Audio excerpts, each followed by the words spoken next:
நெல்லையில் ஐடி ஊழியர் கவின் ஆணவ படுகொலை வழக்கு தொடர்பாக பாளையங்கோட்டை காவல் நிலைய போலீசார் சிபிசிஐடி அலுவலகத்தில் நேரில் ஆஜராகி விளக்கமளித்தனர். நெல்லையில் ஐடி ஊழியர் கவின் ஆணவ படுகொலை சம்பவம் தமிழகம் முழுவதும் பெரும் அதிர்வலையை ஏற்படுத்தியது. இந்த வழக்கினை சிபிசிஐடி போலீசார் விசாரித்து வருகின்றனர். இந்நிலையில் கொலை சம்பவம் நடைபெற்ற போது அங்கு சென்ற சிறப்பு உதவி ஆய்வாளர் முருகன், காவலர் வெயிலு ஆட்சி ஆகியோர் சிபிசிஐடி அலுவலகத்தில் ஆஜராகினர். தொடர்ந்து அவர்கள் வழக்கு தொடர்பாக சிபிசிஐடி அதிகாரிகளிடம் விளக்கமளித்தனர். நெல்லையில் ஐடி ஊழியர் கவின் ஆணவ படுகொலை வழக்கில் கைதான சுர்ஜித்தை காவலில் எடுத்து விசாரிக்க சிபிசிஐடி மனு தாக்கல் செய்துள்ளது.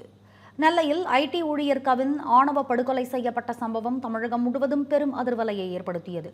இந்த கொலை சம்பவம் தொடர்பாக கவினின் காதலி சுபாஷினியின் சகோதரர் சுர்ஜித்தை போலீசார் கைது செய்தனர். தொடர்ந்து அவர் மீது குண்டர் சட்டமும் பதிவு செய்யப்பட்டது. இந்நிலையில் சுர்ஜித்தை காவலில் எடுத்து விசாரிக்க சிபிசிஐடி போலீசார் நெல்லை மாவட்ட நீதிமன்றத்தில் மனு தாக்கல் செய்துள்ளனர்.